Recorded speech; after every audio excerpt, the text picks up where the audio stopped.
God of War's Valkyries are an incredible endgame challenge, and even if it looks different, Ragnarok should feature something similar. God of War has one of the best endgame challenges in video games thanks to Sigrun and her Council of Valkyries. After completing the main story, or before, if players grind hard enough early on, players can adventure through the realms and find various Valkyries that have been imprisoned by Odin. Mimir warns Kratos and Atreus that he can't think of a more formidable foe than a Valkyrie, and he's quite right. In God of War, the Valkyries are the most challenging bosses, demanding resilience, determination, and a lot of grinding. The Valkyries serve as a great motivator for players to fully complete the game in preparation for the fights, and the boss fight designs are incredible, requiring players to use everything they've learned in the game. Something would be missing if God of War, Ragnarok didn't implement a similar challenge, but what that challenge could look like is up to speculation. There are a lot of things that make God of War's Valkyries special, and one of the main ways is how they continue to build upon Norse mythology and teach the player about the world. The Valkyries are an important part of Norse mythology and deserve the spotlight. There's also an interesting story surrounding the Valkyries' imprisonment, which makes the challenge worthwhile. Valkyries are an elite class of female warriors that collect soldiers from the battlefield and determine which ones are worthy of going to Valhalla, which, rather than being a paradise, is more of a training ground for the Einherjar. The Valkyries train the Einherjar in preparation for Ragnarok, where they will fight for Odin. Valkyries are legendary and formidable, as anyone who has accepted the God of War challenge has experienced. In God of War, Kratos and Atreus find Valkyries locked up, having been imprisoned in their physical forms.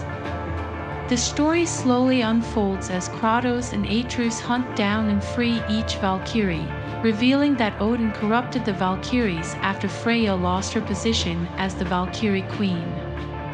When he corrupted them, Odin trapped the Valkyries in their physical forms. Being in a physical form is not natural for a Valkyrie, and causes them to go insane after a prolonged period of time. When Sigrun realized what Odin had done, she made the decision to imprison the Valkyries and herself so that they would not put anyone in danger. By destroying their physical bodies, Kratos and Atreus free the Valkyries and restore the lost council. For God of War, Ragnarok to do something similar to the Valkyrie challenge, the most straightforward idea is that there could simply be more Valkyries. Kratos and Atreus faced the Council of the Valkyries, which was made up of 8 Valkyries and their queen, but there are many, many more than just those 9 that could pose interesting and unique threats. At least 2 new Valkyries are confirmed to appear in God of War, Ragnarok, Christ and GNA. Erika Linebeck and Yvonne Elizabeth Friedman announced their roles on Twitter back in September, so that's at least 2 Valkyries that will be present. Technically in Norse mythology, GNA is a servant of Freya rather than a Valkyrie, but this wouldn't be the first liberty Santa Monica has taken with the original mythology.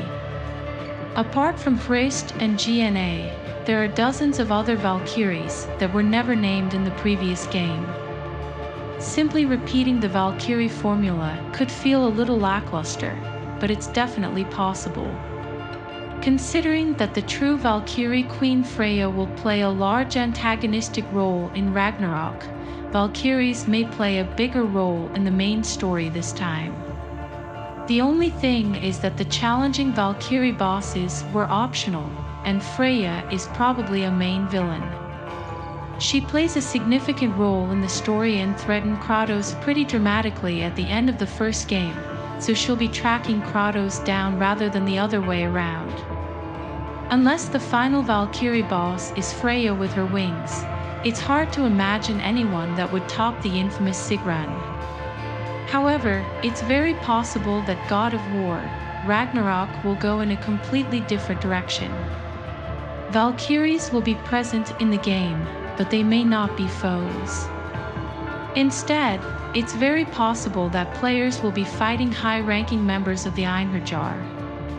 The Einherjar is Odin's personal army, comprised of the best warriors, hand-picked from the battlefield by the Valkyries.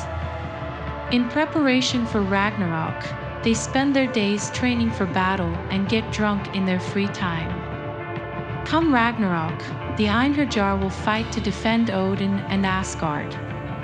The Einherjar is an entire army, not a small group of elite soldiers, but every army has to have some sort of ranking system. Just like 9 Valkyries found themselves on the council, there are probably high-ranking, especially skilled members of the Einherjar who act as generals or gatekeepers of some kind. Especially considering how relevant the Einherjar are to Ragnarok, it would be fitting to have them be God of War, Ragnarok's challenge. They spend almost all of their time fighting, which means they could make worthy foes for Kratos. The great news is that whether they serve as the Valkyrie-esque endgame challenge or not, the Einherjar are confirmed to appear in God of War, Ragnarok.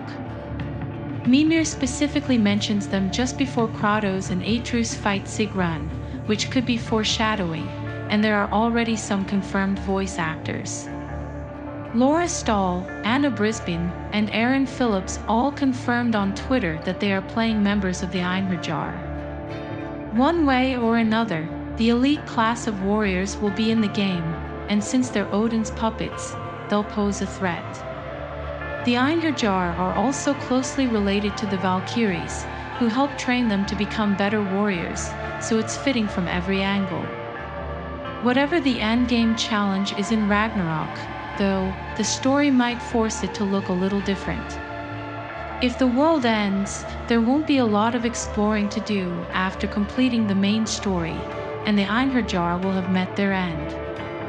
If Ragnarok has a more rigid conclusion, players should still be able to go back before the final boss battle to grind and complete an endgame challenge. Whether it's more Valkyries, the Einherjar, or some other elite challenger, it's important that Ragnarok continues the legacy of God of War's Valkyries.